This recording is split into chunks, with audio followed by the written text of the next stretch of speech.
Bismillahirrahmanirrahim. Assalamualaikum warahmatullahi wabarakatuh. Perkenalkan, nama saya Tarno Hidayat dari kelas paralel 1 Prodi Ilmu Komunikasi semester 2. Di sini saya akan menjelaskan tentang materi UTS EAI. Yang pertama, saya akan menjelaskan macam-macam najis. Najis dibagi menjadi 3, yaitu najis besar, yaitu najis anjing, babi, atau yang lahir dari salah satunya. Najis ringan, yaitu air kencing bayi yang tidak makan selain susu dari ibunya dan umurnya belum sampai 2 tahun. Yang ketiga, najis sedang, yaitu semua najis selain 2 yang disebutkan tadi. Untuk mensucikan najis besar, menyucikannya dengan membasuh sebanyak 7 kali. Salah satunya menggunakan debu setelah hilangnya ajin, benda yang najis. Najis ringan, menyucikannya dengan memercikan air secara menyeluruh dan menghilangkan ayin yang najis. 3. Najis sedang terbagi 2 bagian, yaitu 1. Ainiyah, yaitu najis yang masih nampak warna, bau, atau rasanya. Maka cara menyucikannya najis ini dengan menghilangkan sifat najis yang masih ada. 2. Hukmiyah, yaitu najis yang tidak nampak warna, bau, dan rasanya. Maka cara menyucikan najis ini cukup dengan mengalirkan air pada benda yang terkena najis tersebut. Sebelum membahas macam-macam air dalam toharoh, saya akan menjelaskan apa itu toharoh. Toharoh menurut bahasa artinya bersih dan mensucikan. Sedangkan menurut istilah ahli fikih berarti membersihkan diri dari hadas atau najis seperti mandi, berwudu, dan bertayamum. Ada 7 macam air yang boleh untuk bersuci atau berwudu. Yang pertama air hujan, yang kedua air laut, yang ketiga air sungai, yang keempat air sumur, yang kelima mata air, yang keenam air es, yang ketujuh air embun. Hadas kecil dan hadas besar, serta cara membersihkannya. Apa itu hadas? Hadas adalah keadaan seseorang yang tidak berada dalam keadaan suci dikarenakan adanya sesuatu yang datang dan ditetapkan sebagai hal yang dapat membatalkan keadaan suci. Hadas kecil, buang air kecil dan air besar, kentut, keluarnya mazi dan wadi dalam keadaan sehat. Apa itu mazi dan wadi? Mazi adalah cairan bening dan lengket yang keluar ketika munculnya syahwat, sementara wadi adalah cairan putih dan kental yang keluar saat buang air kecil atau setelah melakukan kegiatan yang melelahkan. Ketika seseorang sedang dalam keadaan hadas kecil, kita tidak diperbolehkan melaksanakan ibadah seperti sholat dan menyentuh Al-Quran sebelum menyucikan diri dengan wudhu. Untuk mencucikan diri saat setelah buang air kecil atau besar, mengeluarkan mazi dan wadi bisa dilakukan dengan membersihkan kemaluan atau lubang tempat keluarnya ketiga perkara tersebut lalu berwudhu. Hadas besar. Orang yang melakukan hadas besar tersebut adalah junub. Beberapa perkara yang termasuk ke dalam hadas besar antara lain mengeluarkan mani dalam keadaan sadar maupun tidur, atau umumnya disebut mimpi basah dan haid.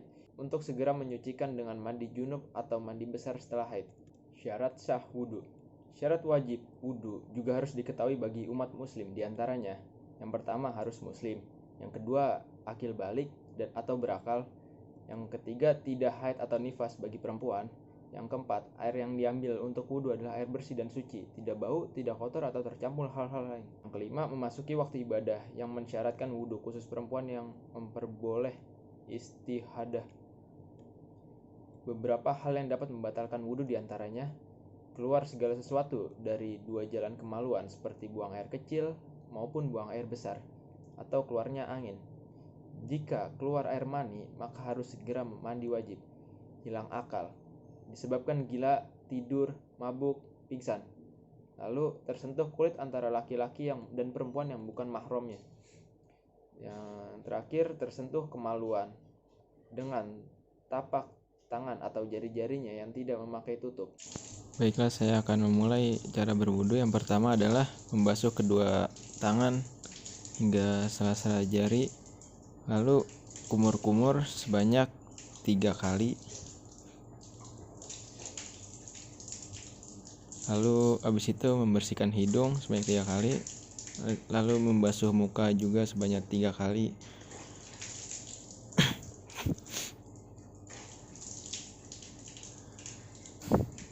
Setelah membasuh muka, kita membasuh kedua tangan sampai ke siku. Jangan sampai siku kita kering karena wudunya dianggap tidak sah. Lalu membasuh kepala 3 kali, kuping kanan 3 kali, habis itu kuping kiri 3 kali. Setelah itu membasuh kaki sebanyak 3 kali juga.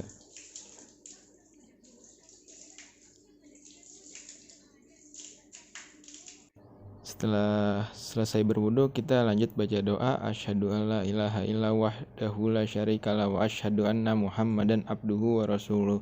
Allahumma ja'alni minat tawabina wa ja'alni minal mutatahhirina wa ja'alni min ibadika sholihin. Ketika kita sudah tahu syarat-syarat untuk wudu dan tata cara berwudu, kali ini saya akan membahas syarat-syarat sholat dan hal-hal yang harus dipenuhi sebelum sholat tunaikan. Yang pertama, harus beragama Islam. Yang kedua, akil balik.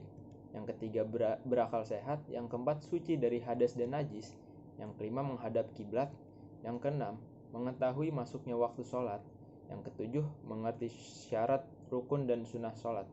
Di dalam sholat juga memiliki sunnah-sunnah sholat yang terdiri dari 2 macam. Yang pertama, sunnah yang berupa ucapan. Di antara lain adalah pertama, membaca doa iftitah, yaitu bacaan doa yang membaca sebelum membaca surat Al-Fatihah. Yang kedua, membaca ta'awuz, yang artinya aku berlindung kepada Allah dari bisikan setan yang dirajam. Yang ketiga, membaca basmalah, yang artinya dengan nama Allah yang maha pengasih lagi maha penyayang. Lalu yang keempat, ucapan tasbih, yang kedua atau ketiga ketika ruku dan sujud. Yang kelima, ucapan Rabbighfirli, yang kedua atau ketiga ketika duduk di antara 2 sujud. Yang keenam, ucapan setelah mengucap wahai Rob kami, milikmu lah segala pujian ketika bangun dari ruku. Dan yang terakhir, baca surat selain surat Al-Fatihah. Itu merupakan sunnah-sunnah sholat yang pertama. Dan sunnah-sunnah sholat yang kedua adalah sunnah sholat yang berupa perbuatan. Di antaranya mengangkat kedua tangan saat takbiratul ihram, ruku, bungkuk dari ruku atau saat berdiri memulai rakaat yang ketiga. Yang kedua, bersedekap, yaitu meletakkan tangan kanan di atas tangan kiri di atas dada saat berdiri dalam sholat, baik sebelum atau sesudah ruku. Yang ketiga, mengarahkan pandangan ke tempat sujud. Yang keempat, merenggangkan jarak antara tangan dengan perut atau sisi samping ketika sujud. Yang kelima, duduk iftirosh, yaitu dengan menduduki kaki kiri sambil memanjangkan kaki kanan. Setelah syarat-syarat sholat dan sunnah-sunnah sholat, kali ini saya akan membahas tentang hal-hal yang membatalkan sholat. 1. Jika salah satu syarat atau rukun sholat tidak dikerjakan atau sengaja tidak dikerjakan. Yang kedua, menambah rukun berupa perbuatan. Yang ketiga, terkena najis yang tidak dimaafkan. Yang keempat, aurat terbuka. Yang kelima, membelakangi kiblat. Keenam, berkata-kata dengan sengaja. Ketujuh, mengubah niat sholat. Ke-8, mendahului imamnya 2 rukun jika sholat berjamaah. Yang ke-9, makan atau minum saat sholat. Yang ke-10, tertawa terbahak-bahak. Yang ke-11, bergerak berturut-turut 3 kali atau lebih. Dan yang terakhir adalah murtad. Kita awali dengan niat, lalu takbir, rotur ikram, Allahu Akbar kabira walhamdulillahi katsira wa subhanallahi bukrata wa asila. Inni wajjahtu wajhiya lillazi fataras samawati wal arda hanifa muslima wa ma ana minal musyrikin. Inna salati wa nusuki wa mahyaya wa mamati lillahi rabbil alamin la syarika lahu wa bidzalika umirtu wa ana minal muslimin. Bismillahirrahmanirrahim. Alhamdulillahi rabbil alamin arrahmanir rahim maliki yaumiddin. Iyyaka na'budu wa iyyaka nasta'in ihdinas siratal mustaqim syiratal ladzina an'amta 'alaihim ghairil maghdubi 'alaihim waladdallin. Amin. Bismillahirrahmanirrahim. Inna a'tainakal kautsar fasholli li rabbika wanhar. Inna syani'aka huwal abtar. Allahu Akbar. Subhana rabbiyal azimi wa bihamdi. Subhana rabbiyal azimi wa bihamdi. Subhana rabbiyal azimi wa bihamdi. Sami Allahu liman hamidah. Rabbana lakal hamdu mil'us samawati wa mil'ul ardi wa mil'u ma syi'ta min syai'in ba'du. Allahu Akbar. Subhana rabbiyal a'la wa bihamdi. Subhana rabbiyal a'la wa bihamdi. Subhana rabbiyal a'la wa bihamdi. Allahu Akbar. Rabbighfirli warhamni wajburni warfani warzuqni wahdini wa'afini wa'fu'ani. Allahu Akbar. Subhana rabbiyal a'la wa bihamdi. Subhana rabbiyal a'la wa bihamdi. Subhana rabbiyal a'la wa bihamdi. Allahu Akbar. At-tahiyatul mubarakatuh shalawatu thayyibatu lillah. Assalamualaikum ayuhan nabi wa rahmatullahi wa barakatuh. Assalamu alayna wa ala ibadillahi sholina asyhadu an la ilaha illallah wa asyhadu anna muhammadar rasulullah. Allahumma sholli ala sayyidina Muhammad wa ala ali sayyidina Muhammad kama shallaita ala sayyidina Ibrahim wa ala ali sayyidina Ibrahim wa barik ala sayyidina Muhammad wa ala ali sayyidina Muhammad kama barakta ala sayyidina Ibrahim wa ala ali sayyidina Ibrahim fil alamina innaka Hamidum Majid. Assalamualaikum warahmatullahi. Assalamualaikum warahmatullahi. Setelah selesai sholat, lanjut kita baca bacaan setelah sholat. Astaghfirullahalazim, allazi la ilaha illa huwal hayyul qayyum wa atubu ilaihi min jami'il ma'asi wa dzunub, la haula wala quwwata illa billahil aliyyil azim. La ilaha illallah wahdahu la syarikalah, lahul mulku wa lahul hamdu yuhyi wa yumiitu wa huwa ala kulli syai'in qadir. Allahumma ajirna minan nar, Allahumma ajirna minan nar, Allahumma ajirna minan nar. Allahumma anta salam wa minka salam wa ilaika ya'udu salam. Wahayna rabbana bis salam wa dakhilnal jannata daras salam. Tabarakta rabbana wa ta'alaika ya zal jalali wal ikram. A'udzu billahi minasyaitonir rajim. Bismillahirrahmanirrahim. Alhamdulillahi rabbil alamin, arrahmanir rahim, maliki yaumiddin. Iyyaka na'budu wa iyyaka nasta'in. Ihdinas shiratal mustaqim. Shiratal ladzina an'amta 'alaihim ghairil maghdubi 'alaihim waladdallin. Amin. Bismillahirrahmanirrahim. Allahu la ilaha illa huwal hayyul qayyum, la a'udzuhu sinatu wa la naum, lahu ma fis samawati wa ma fil ard. Anzal ladzi yasfa'u indahu illa bi idznih, ya'lamu ma baina aydihim wa ma khalfahum, wa la yuhidduna bi syai'in min 'ilmihi illa bima syaa. Wasi'a kursiyyuhu samawati wal ard, wa la ya'uduhu hifdzuhuma wa huwal aliyyul azim. Astagfirullahalazim, astagfirullahalazim, astagfirullahalazim. Alhamdulillahirabbil alamin, hamdan syakirin, hamdan na'imin, hamdan yuwafi ni'amahu wa yukafiru mazidah. Ya Rabbana lakal hamdu wa lakal mulku wa lakal syukru kama yanbaghi li jalali wajhikal karim wa li azimi sultanik. Allahumma sholli ala sayyidina Muhammad wa ala ali sayyidina Muhammad. Allahumma inna nas'aluka salamatan fid din wa afiatan fil jasad wa ziyadatan fil ilmi wa barakatan fil rizqi wa taubatan qoblal maut wa rahmatan indal maut wa maghfiratan ba'dal maut. Allahumma hawwin alaina fi syakaratil maut wa najata minan nar wal afwa inal hisab. Rabbana atina fid dunya hasanah wa fil akhirati hasanah wa qina azabannar walhamdulillahi rabbil alamin. Bismillahirrahmanirrahim. Rabbighfirli wa liwalidayya warhamhuma kama rabbayani shaghira. Bismillahirrahmanirrahim. Raditu billahi rabbah wa bil islami dina wa bi Muhammadin nabiyya wa rasulah. Rabbi zidni ilma warzuqni fahma. Kali ini saya akan bahas syarat wajib puasa Ramadan. Berikut ini syarat wajib untuk menjalankan puasa Ramadan yang baik dan benar. Mempunyai keyakinan Islam atau beragama Islam, telah melalui masa balik atau telah mencapai umur dewasa, mempunyai akal, sehat jasmani dan rohani, bukan seorang musafir yang sedang melakukan perjalanan jauh, suci dari haid dan nifas, mampu atau kuat melaksanakan ibadah puasa. Adapun rukun puasa Ramadan, yang pertama, niat dan doa di bulan Ramadan merupakan tahapan penting dalam menjalankan ibadah puasa Ramadan.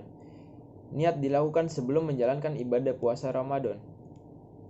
Niat doa puasa Ramadan diucapkan sebelum fajar tiba. Beberapa hadis menjelaskan bahwa niat bisa diucapkan malam harinya, sebelum sahur atau setelah sholat tarawih. Yang kedua, menahan diri. Menahan diri dari kegiatan makan, minum, bersetubuh, maupun hal-hal yang bisa membatalkan puasa. Hal yang disunahkan ketika puasa adalah sahur, segera berbuka saat waktu buka puasa, membaca doa buka puasa, berbuka dengan yang manis-manis, memberi makanan kepada orang yang berbuka, memperbanyak ibadah, berderma, dan masih banyak lagi. Adapun hal-hal yang bisa membatalkan puasa Ramadan antara lain makan dan minum dengan sengaja di siang hari, haid atau nifas sebelum waktu berbuka, muntah, merokok, gila atau hilang akal, berhubungan badan, keluar air mani, emosi, dan juga murtad. Dan yang terakhir, materi yang saya akan bahas adalah pengertian zakat, infak, dan sodakoh. Zakat merupakan pembersih diri dan harta dari kemungkinan diperoleh dengan jalan yang tidak halal. Membayar zakat juga akan membuat harta semakin bertumbuh dan berkembang. Infak adalah mengeluarkan sebagian harta benda yang dimiliki untuk kepentingan mengandung kemaslahatan. Dalam infak tidak ada nishab. Karena itu, infak boleh dikeluarkan seseorang yang berpenghasilan tinggi ataupun yang berpenghasilan rendah, di saat lapang ataupun sempit. Jadi kita bisa infak setiap saat, setiap waktu tanpa takut kita menjadi miskin. Dan yang terakhir adalah sodakoh. Sedekah adalah pemberian sesuatu yang bersifat kebaikan, baik berupa barang maupun jasa dari seseorang kepada orang lain tanpa mengharapkan sesuatu imbalan apapun selain ridho dari Allah Subhanahu wa Ta'ala. Demikian penjelasan yang bisa saya sampaikan, kurang lebihnya mohon maaf. Wabillahi taufik wal hidayah. Wassalamualaikum warahmatullahi wabarakatuh.